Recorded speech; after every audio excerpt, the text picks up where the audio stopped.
What if the very first sign of dementia isn't forgetting a name? Take a breath with me for just a second.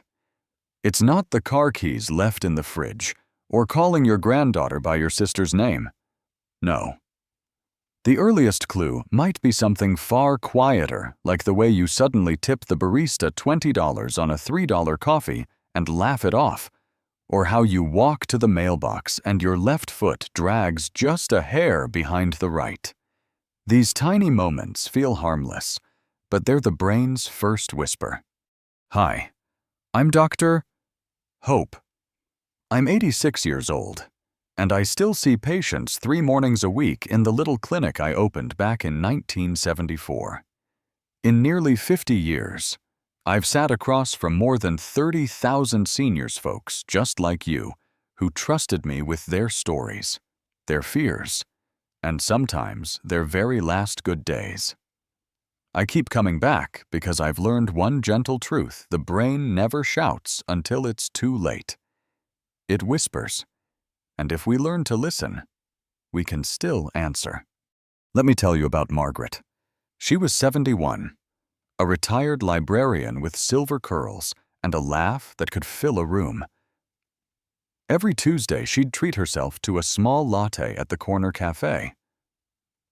One morning, the barista handed back $17 in change and said, "Ma'am, you gave me a 20. Margaret blinked, chuckled, and said, "Well, keep it, you earned it." The barista thought it was sweet. I thought it was the first wilted leaf. A month later, Margaret missed her grandson's 8th birthday, something she'd never done in 40 years of doting. Her daughter called me in a panic. "Mom says she's just stressed from the move," she told me. But when Margaret walked into my office, I noticed 2 things. Her left arm barely swung when she moved, and her eyes darted to the price tag on my wall calendar like she was trying to solve a puzzle. Those were whispers. We started simple daily walks with a metronome app, a joint checking rule for any purchase over $10, and a bedtime story read aloud to her cat. 2 years later, she's back shelving books at the library volunteer desk, still tipping generously, but now only with singles. Today, I'm going to walk you through the 11 earliest warning signs of dementia, ranked from the quietest rustle to the clearest cry for help. You'll learn exactly what to watch for in yourself or someone you love, and I'll share the gentle, everyday habits that can slow the clock starting tonight. These aren't complicated medical fixes.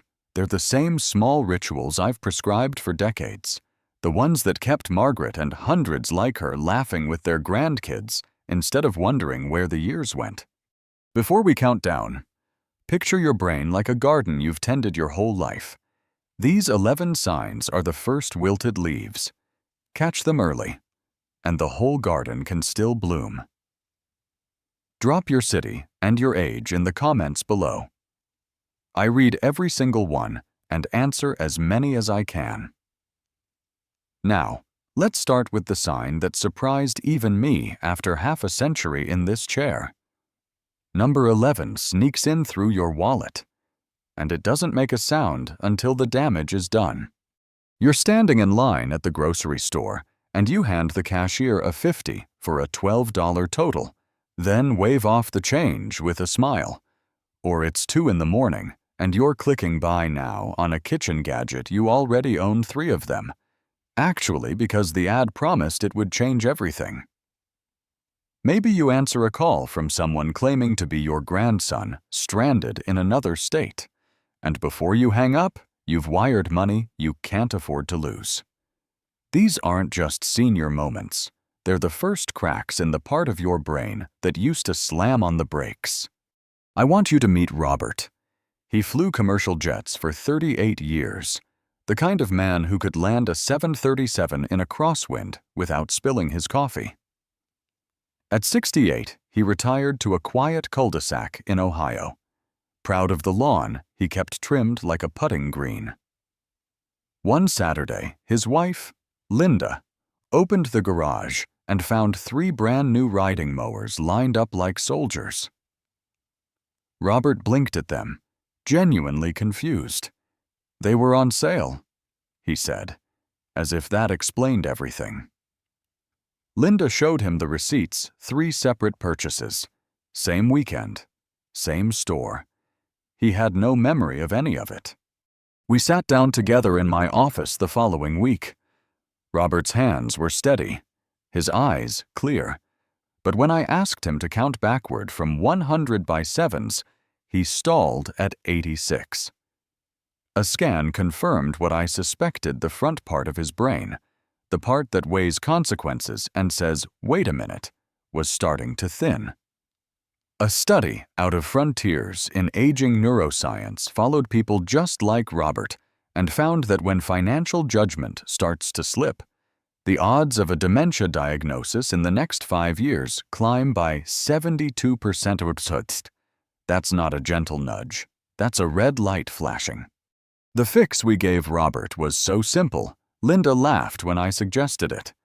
From that day forward, any purchase over $10 had to be run by her first, no exceptions. They set a 24-hour rule: write the item on a sticky note, stick it to the fridge, and if they still wanted it the next evening, they could buy it together. 2 years later, Robert still mows his lawn every Friday, and the garage holds exactly 1 mower. The sticky notes are now a family joke, but they saved more than money. They saved his independence. Now, if impulsive spending is the brain quietly loosening the reins, number 10 is the brain pulling down the shades altogether. It starts with the little things you used to love. The neighbor who waves you over for coffee on the porch suddenly feels like too much effort. The book club you've belonged to for 15 years sends a reminder email and you delete it without opening. You tell yourself you're tired, that you'll go next week. But next week turns into next month. Pretty soon, the only voice in the house is the television, and even that feels loud. Evelyn was the undisputed queen of Tuesday night bridge in her Nashville suburb. She hosted every week, set out homemade pimento cheese sandwiches, and kept score in perfect cursive.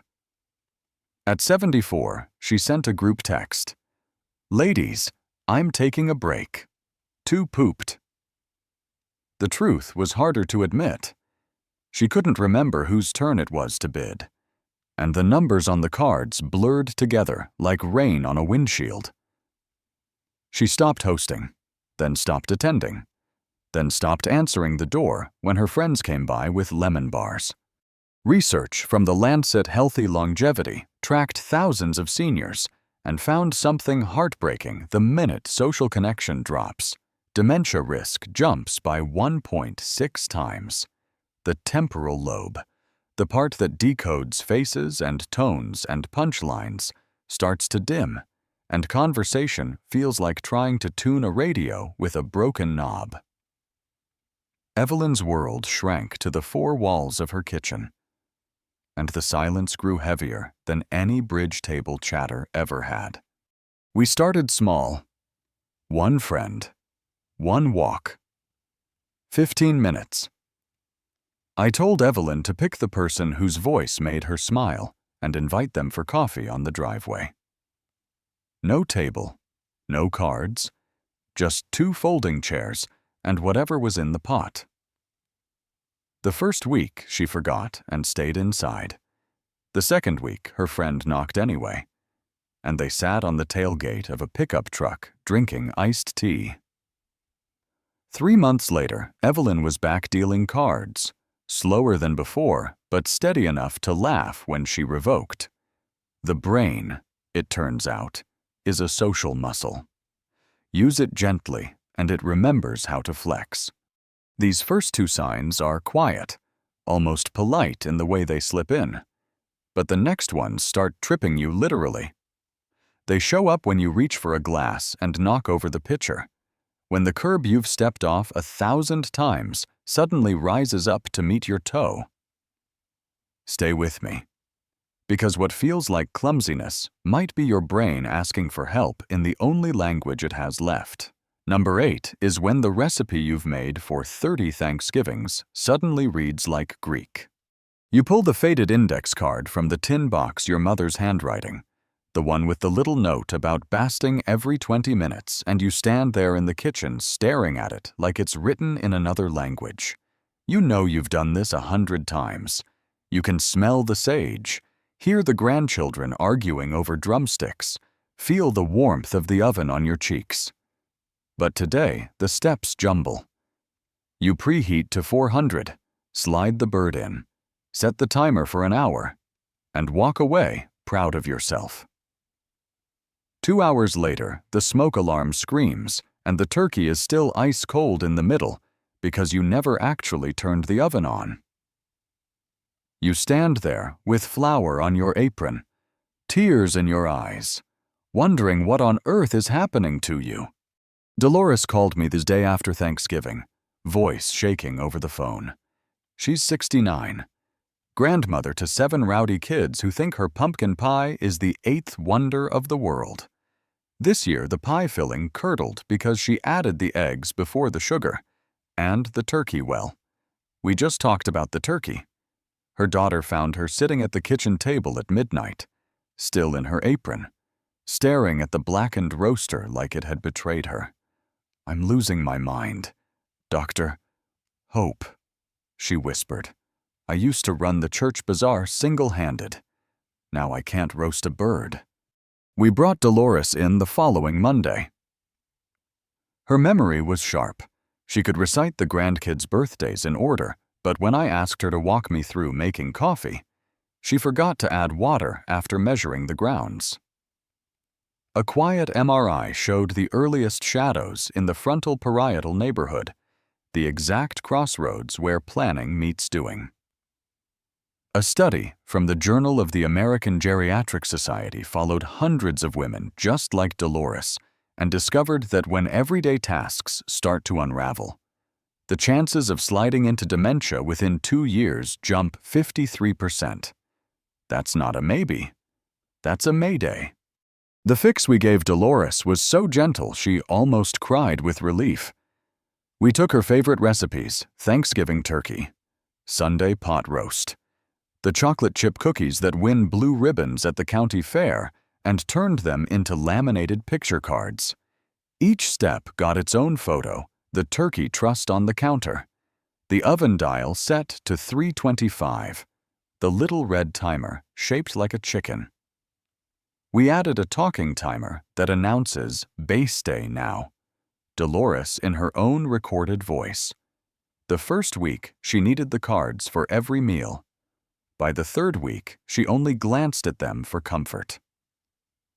This Thanksgiving, the turkey came out golden at exactly 4 o'clock, the pie filling silky, and Dolores danced around the kitchen with her youngest grandson on her hip, flower in her hair, and joy in her eyes. The cards still live in a pretty tin on the counter, but she hasn't opened it in months.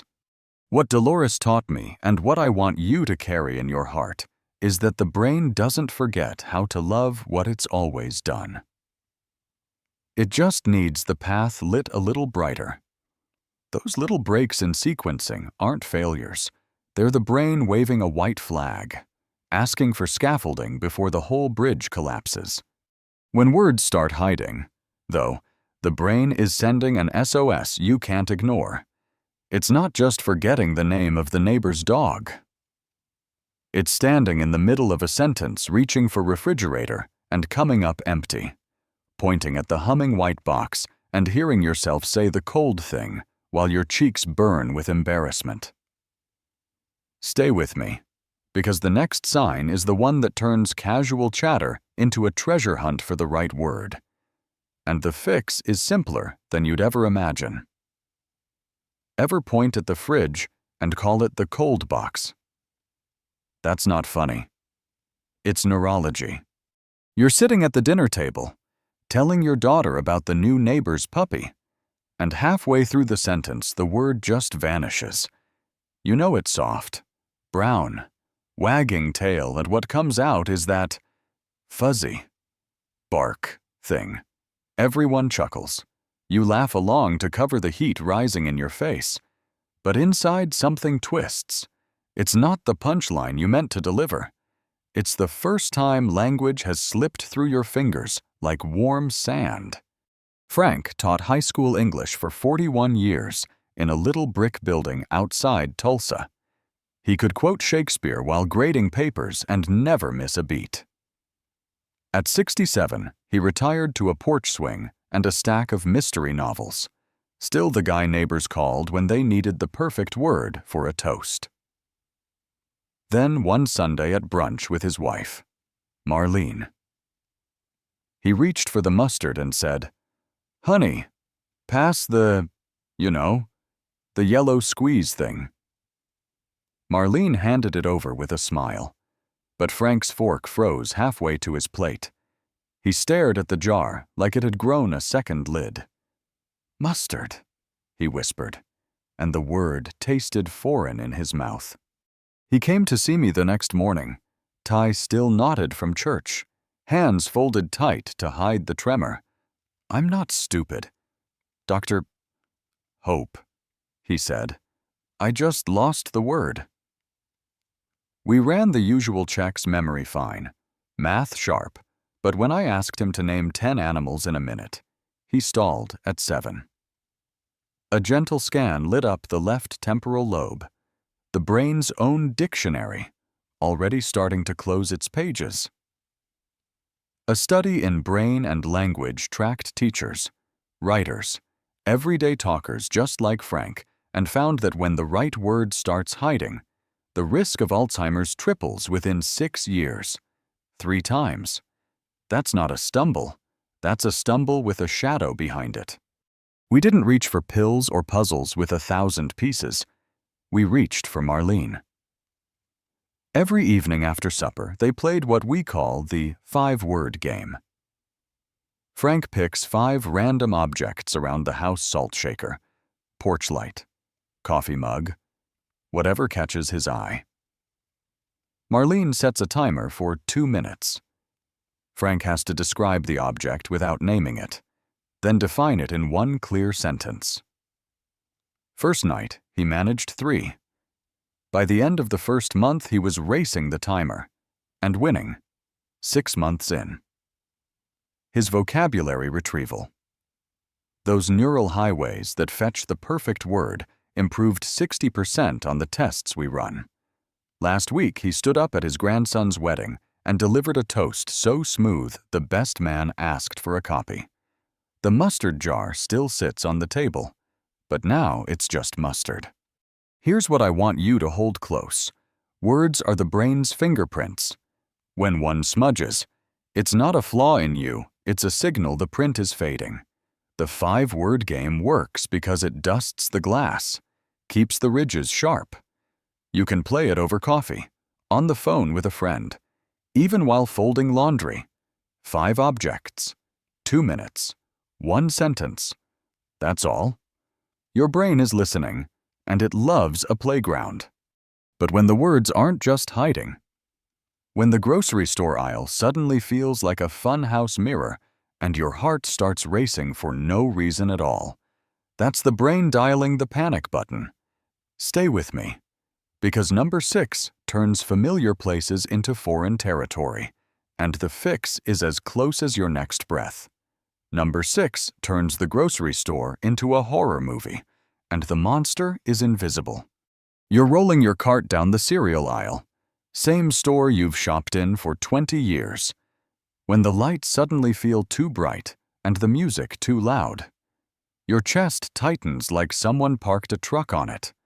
The faces around you blur into strangers, and the exit sign might as well be written in hieroglyphs.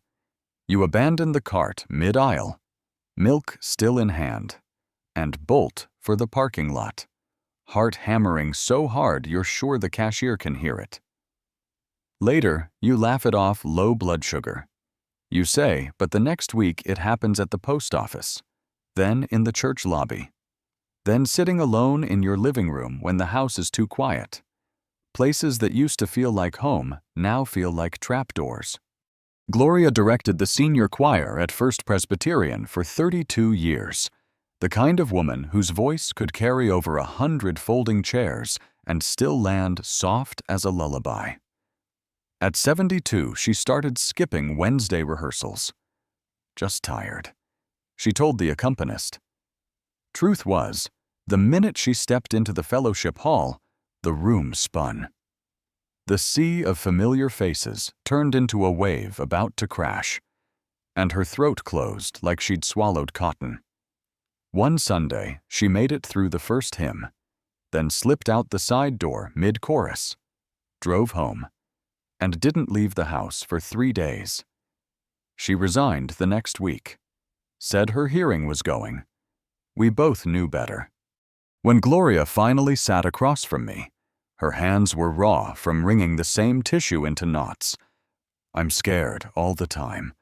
Dr. Hope, she whispered, scared of my own shadow. A quiet scan showed the amygdala, your brain's smoke detector, firing at every breeze, while the prefrontal cortex, the part that's supposed to say relax, it's just Tuesday, was barely whispering back. A study in the American Journal of Psychiatry followed hundreds of women with brand new anxiety like Gloria's and found their odds of Alzheimer's nearly doubled, 96% higher within 3 years. That's not nerves, that's neurology screaming. We didn't send Gloria to therapy or load her up with pills. We gave her 2 things she could carry in her purse, a breathing trick and a scrap of lavender-scented cloth. The 4-7-8 breath is simple. Inhale through the nose for 4 counts. Hold for 7. Exhale through the mouth for 8. Like blowing out birthday candles, 1 slow puff at a time. We practiced it in my office until her shoulders dropped and the color returned to her cheeks. The handkerchief was one she'd embroidered years ago for her daughter's wedding. We tucked a drop of lavender oil in the corner. Smell this when the room tilts, I told her. It's your anchor. The first rehearsal back, she stood in the hallway clutching that square of cloth like a life raft. When the panic crept in during warm-ups, she breathed 4, 7, 8 until the wave passed. She made it through the entire hour. 6 months later, she's directing again. Handkerchief tucked in her sleeve like a secret superpower. The choir sounds richer than ever, and Gloria says the lavender reminds her she's still the captain of her own ship. Here's what I need you to tuck in your pocket. Anxiety isn't always all in your head. Sometimes it's the brain's early warning light flashing amber. The 4-7-8 breath costs nothing and fits anywhere waiting at the pharmacy, sitting in traffic, lying in bed when the clock says 3 a.m., and sleep won't come. Pair it with a scent you love: vanilla, lemon, your grandmother's rose water, and you've built a bridge back to calm. Your brain is listening for safety, and you can teach it where to find it. The next signs are silent, until they're not. They show up when the newspaper you've read every morning for decades suddenly swims on the page, or when the toothbrush sits dry on the counter 3 days running, and you can't quite remember why that matters. Stay close, because number 5 and 4 are the ones that whisper in the bathroom mirror, and the fixes are as gentle as morning light. Ever reread the same paragraph 4 times and still not get it? You lean closer to the page, squint a little, blame the tiny print or the dim lamp, but the words just swim like minnows. You know you used to fly through the Sunday paper in 20 minutes flat. Coffee cooling beside you. Now it takes an hour. And by the end, you're not sure what the article was about. It's not your eyes giving up the ghost. It's your brain struggling to translate the ink into meaning. Beatrice ran the Maple Street Book Club for 15 years. The kind of woman who could quote Jane Austen while pouring tea and still have a hand free to pass the lemon bars. At 70, she started begging off meetings. Eyes are tired, she'd say over the phone, voice bright to cover the tremor. Truth was, the pages had turned hostile.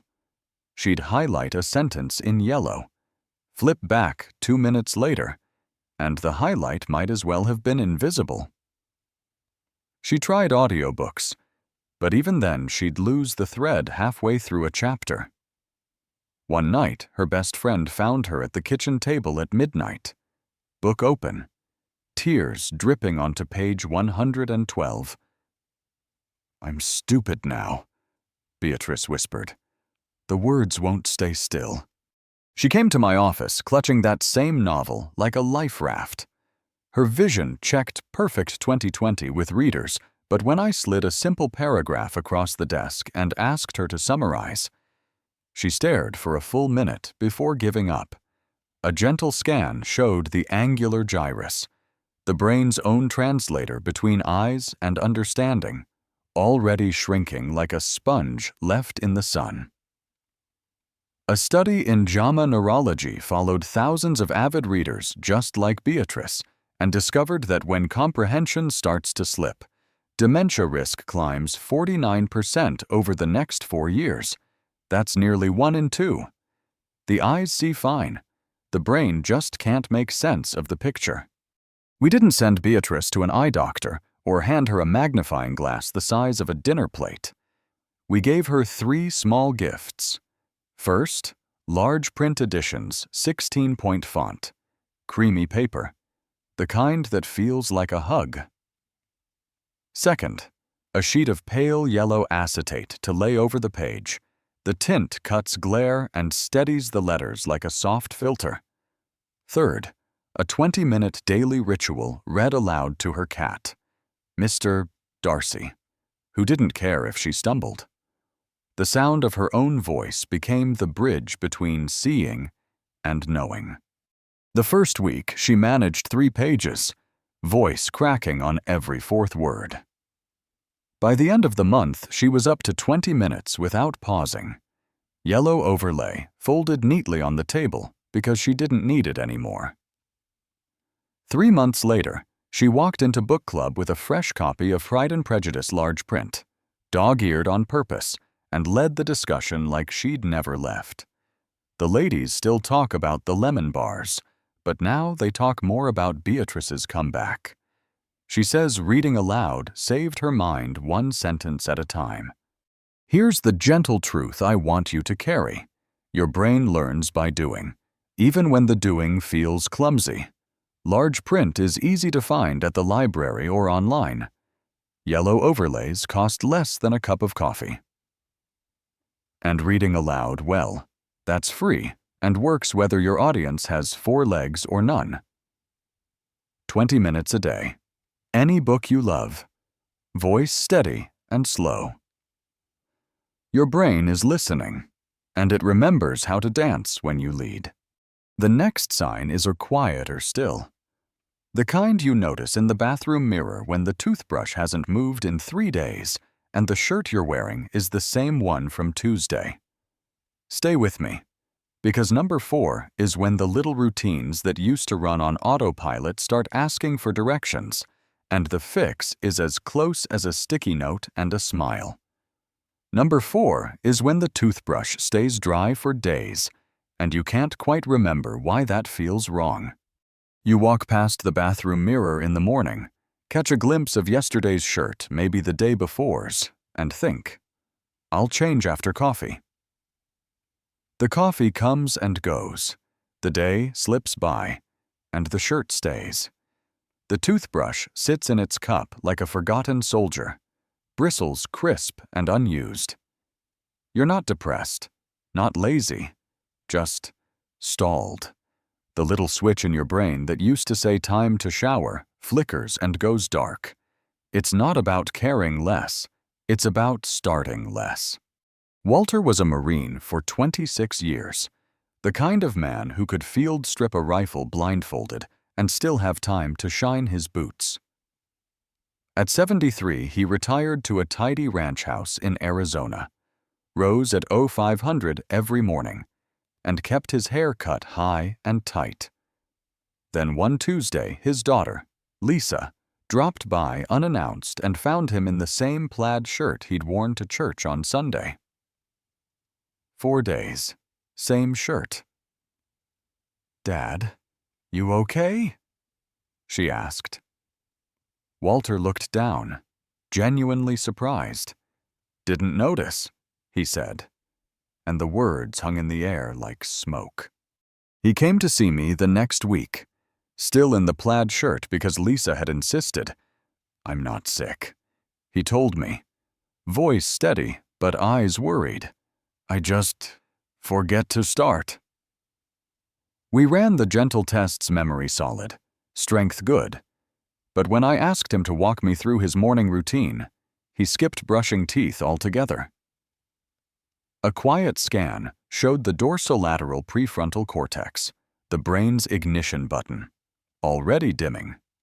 A study in the Journal of Alzheimer's Disease watched hundreds of proud, capable men like Walter and found that 83% showed grooming slip in the first year of early cognitive changes, 8 out of 10. That's not a lapse, that's a pattern. We didn't lecture Walter about hygiene or hand him a calendar with gold stars.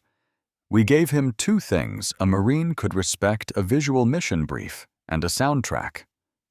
Lisa printed a simple checklist: shave, shower, shirt, teeth, laminated it, and stuck it to the bathroom mirror with marine-grade adhesive.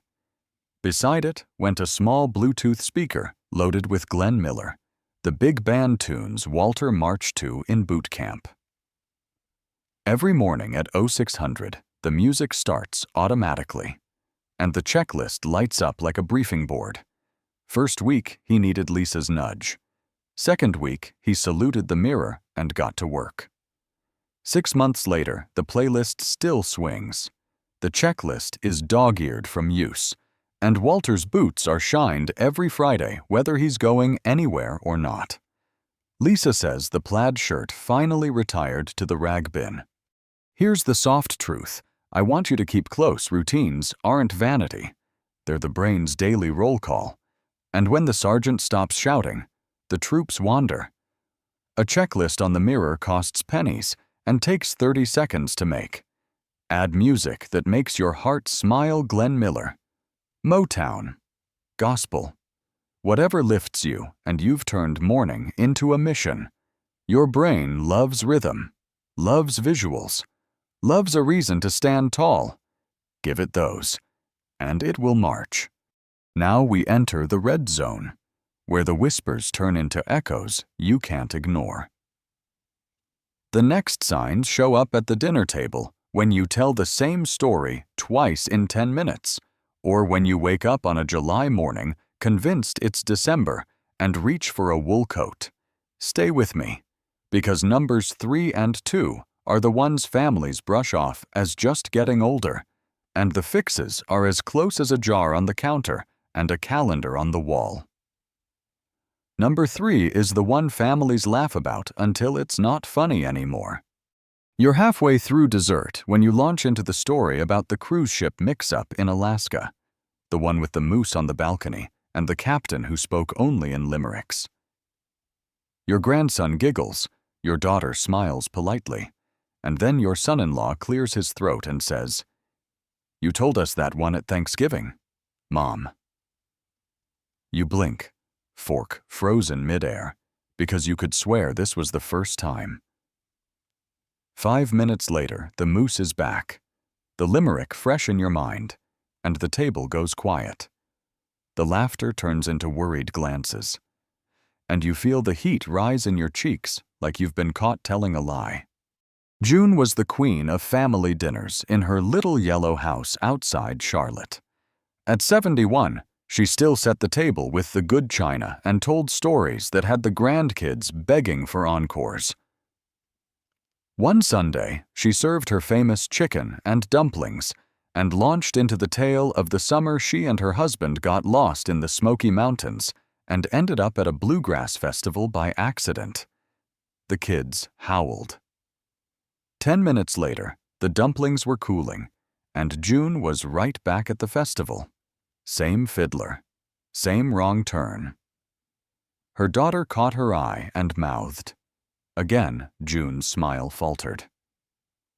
By the third telling, the table was silent, and June excused herself to the kitchen, pretending to check the pie.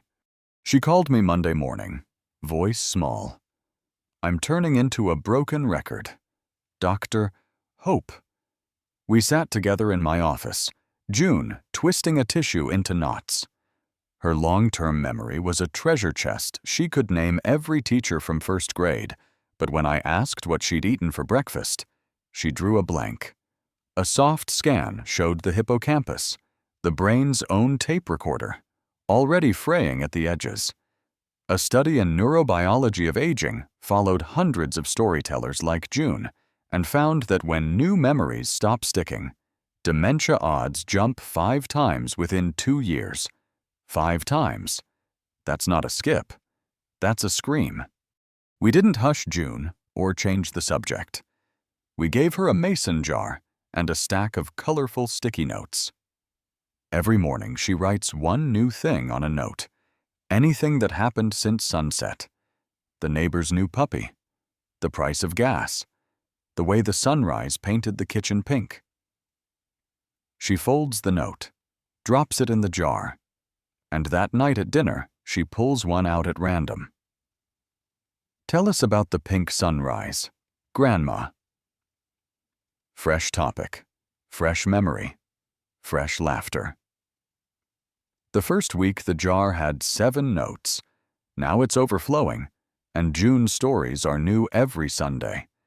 The moose still visits now and then, but only when the kids beg for the classic. Here's the gentle secret: your brain craves novelty like flowers crave rain. One new thing a day. Written down. Shared aloud, that's fertilizer for the hippocampus. Keep a jar on the counter, a notebook in your purse, a voice memo on your phone. Your family will thank you, and your mind will stay green. Wearing a coat in July isn't eccentric, it's a brain alarm. You wake up sweating, reach for the wool jacket hanging by the door because somewhere in your head it's December and the radiator's clanking. Or you step outside in shorts on a February morning, convinced spring has arrived early. The calendar says one thing, your inner clock says another, and the mismatch leaves you standing on the porch in slippers, confused and cold. Time isn't just slipping, it's evaporating. Leonard was a mailman for 41 years, knew every porch on his route and every dog by name. At 69, he showed up at his daughter's house on a sticky June afternoon, carrying a honey-baked ham and a bottle of eggnog. "Merry Christmas," he beamed. His daughter stared, thermometer reading 92. "Dad, it's June." Leonard looked at the ham, looked at the sky, and for the first time in his life he had no idea what month it was. He went home, put the ham in the freezer, and didn't leave the house for a week. He sat in my office twisting his cap in his hands. "I know the route like my own heartbeat," he said, "but I don't know what day it is anymore." A quiet scan showed the posterior cingulate, the brain's internal compass, losing its north. A study in the Journal of Gerontology tracked men like Leonard and found that when time and season blur, cognitive decline accelerates 62% faster within 18 months. That's not a senior moment. That's a sundial spinning. We gave Leonard 2 anchors. First, a giant wall calendar, each square the size of a dinner plate, bright red X. Buam X through every finished day. Second, a morning ritual step outside. Feel the air. Name the weather aloud. June 23rd. Hot and humid. Cicadas singing. He writes it on the calendar in thick marker. The first month he needed his daughter's reminder. Now he's the one waking her with weather reports. Last Christmas, he arrived on December 24th with the ham and a grin. Calendar square proudly marked. The eggnog stayed in June where it belonged. Your brain needs landmarks. A big calendar costs $10 at the dollar store. A daily weather check takes 30 seconds. Together, they rebuild the mental map that keeps yesterday, today, and tomorrow in line. Hang the calendar where you'll see it brushing your teeth. Speak the weather like a prayer. Your mind will find its way home. We're almost at the final whisper, the one no one expects because it shows up in your feet long before it touches your thoughts. Stay close, because number 1 is the sign that ties your brain to your heart in ways you never imagined. And the fix starts with a simple rock from heel to toe. Number 1 is the sign no one connects to dementia until it's too late. You're walking to the mailbox, same cracked sidewalk you've crossed 10,000 times, and something feels off. Your steps are shorter, like you're tiptoeing through puddles that aren't there. Your left arm hangs stiff at your side instead of swinging loose the way it always has. One foot drags just a whisper behind the other, scuffing the concrete. It doesn't hurt. It doesn't even feel dramatic. But your daughter notices from the porch and says, "Dad, you're walking like you're 90. You laugh it off, blame the new shoes, but deep down, you know the rhythm is gone. Thomas taught ballroom dance for 47 years in a little studio above the hardware store in Mobile. At 75, he could still lead a waltz that made the mirrors blush. Then one Tuesday, during a foxtrot lesson, he caught his heel on the polished floor and went down hard. The students thought he'd tripped on a chord. Thomas knew better. His feet had simply forgotten the music. A month later, he fell again, this time in the produce aisle reaching for peaches. Bruised hip, bruised pride, and a quiet fear that the dance was over. He came to my office leaning on a cane he swore was temporary. I used to float. He told me, eyes on the floor. Now I shuffle.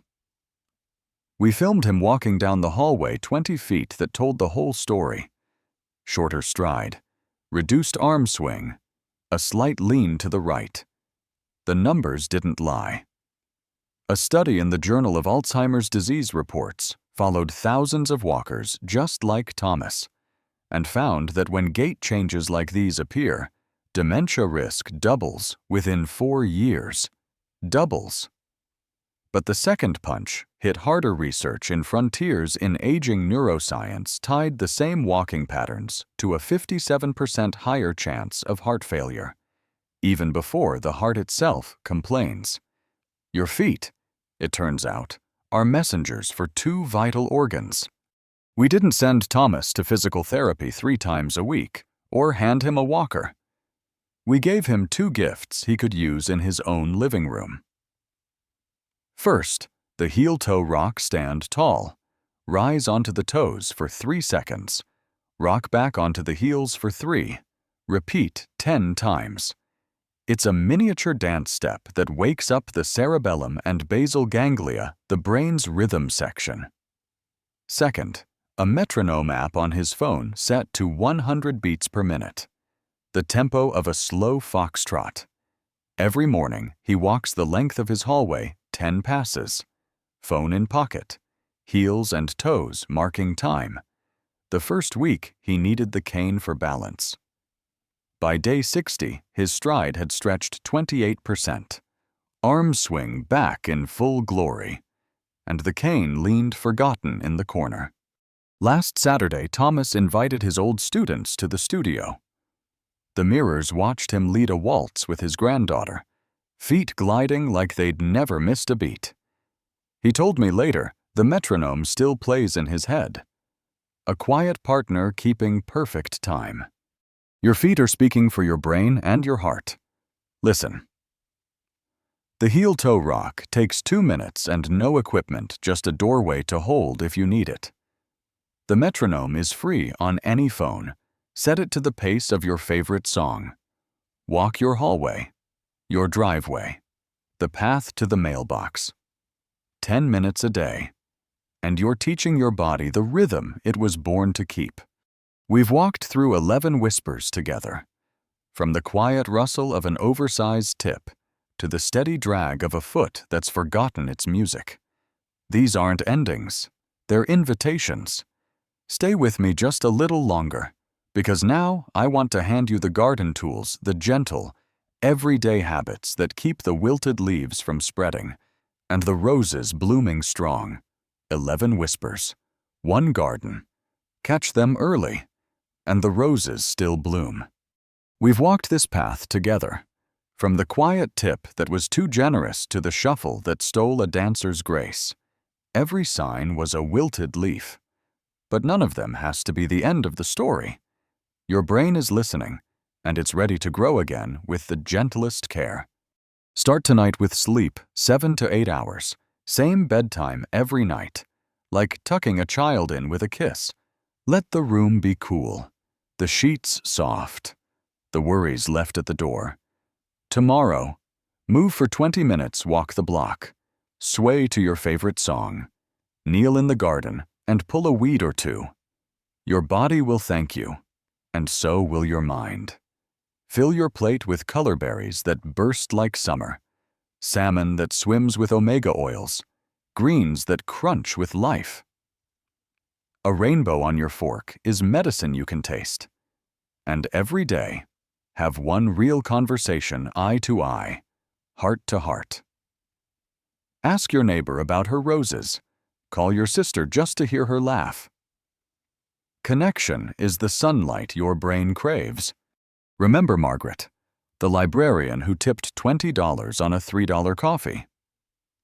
She's back shelving books at the library 3 mornings a week, sticky notes on her wrist to keep purchases in check, metronome in her pocket to keep her steps in time. Early habits, gentle and steady, saved her mind and kept her in the story. Now I want to hear from you. Which whisper opened your eyes tonight? Was it the repeated story, the coat in July, or the foot that forgot its rhythm? Drop it in the comments below. Along with your city, I read every single one, and I answer as many as I can. Tag someone you love who needs to hear this. Like this video if you'll start one small habit before the sun comes up tomorrow. And subscribe, because new brain-saving tips land every Tuesday, gentle as morning light. I'm Dr. Hope, and I'll see you in the garden. Your brain is listening. Start today.